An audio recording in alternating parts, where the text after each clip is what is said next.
నమస్కారం అండి. నా పేరు మేరీ భవాని. ఇప్పుడే కాదు సాయం పొందింది సార్ దగ్గర. నేను అంతకుముందు కూడా సాయం పొందాను. నేను మళ్ళీ ఇలా కావాలి సార్ అని సార్ దగ్గరికి వచ్చినందుకు నాకు మళ్ళీ సార్ న్యాయం చేశారు, నాకు సాయం చేశారు. ఈ సార్ మేలు నేను ఎప్పుడు మర్చిపోలేను. నా భర్త చనిపోయినప్పుడు కూడా నేను సాయం పొందా ఈ సార్ దగ్గర. దాన్ని బట్టే నేను మళ్ళీ సాయం కోరాను. అందరికీ నమస్కారం. సార్కి చాలా చాలా ధన్యవాదాలు.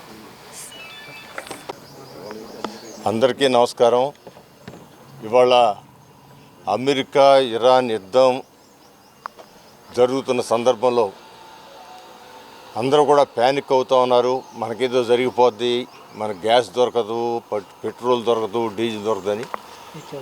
ఎవరు కూడా కంగారు పడాల్సిన పని లేదు. నారా చంద్రబాబు నాయుడు గారు, మోడీ గారు వీళ్ళందరూ కూడా భారతదేశంలో ఎలాంటి విపత్తు వచ్చినా ఎదుర్కోవడానికి సిద్ధమైన నాయకత్వం ఉంది. వాళ్ళ కూటమి నాయకత్వం, మోడీ గారి నాయకత్వంలో మన ముఖ్యమంత్రి నారా చంద్రబాబు నాయుడు గారు కానీ, మన పవన్ కళ్యాణ్ గారు కానీ, ప్రత్యేకంగా ఈ సివిల్ సప్లైస్ మినిస్టర్ గారైన నాదెండ్ల మనోహర్ గారు కూడా నేను అందరికీ ధైర్యం చెప్పడం జరిగింది. గ్యాస్లో ఎలాంటి కొరత లేదు, ఎప్పుడు ఉన్నట్టే అవైలబిలిటీ ఉంది. మీరు కంగారు పడిపోయి లేకపోతే ఎక్కడెక్కడో ఏదో చేసేసి ఒత్తిడి తెచ్చి ఇక్కడ అన్నెసరీ ప్రాబ్లం క్రియేట్ చేయొద్దు. మీకు అందరికీ కూడా గ్యాస్ అయిపోయిన తర్వాత అతుకు లేగానే మీరు బుక్ చేసుకుంటే ఒక 4 రోజులు అటు ఇటుగా వస్తుంది.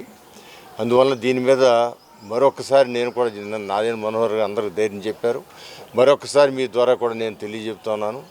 ఎక్కడ కూడా ఎవరు ఇబ్బంది పడి పరుగులు తీసి గ్యాస్ కంపెనీని ఒత్తిడి చేసో లేకపోతే పెట్రోల్ బంకుల మీద ఒత్తిడి చేసో ఇవన్నీ కూడా చేయటం కరెక్ట్ కాదు. అందరూ కూడా ఆ విపత్తు ఏదైనా వచ్చి ఇబ్బందికరమైన పరిస్థితులు వస్తే వాళ్ళే చెబుతారు, ఈ విధంగా ఇబ్బందికరమైన పరిస్థితులు వచ్చాయి, దీన్ని ఈ విధంగా మనం సర్దుకోవాలని కూడా చెబుతారు. సో అంత ప్రజలకు దగ్గరగా ఉండే ప్రభుత్వాలు ఈ కూటమి ప్రభుత్వం. అందువలన మరొకసారి మీ అందరూ కూడా గమనించుకోగలమని కోరుతా ఉన్నాను. అంతేగా.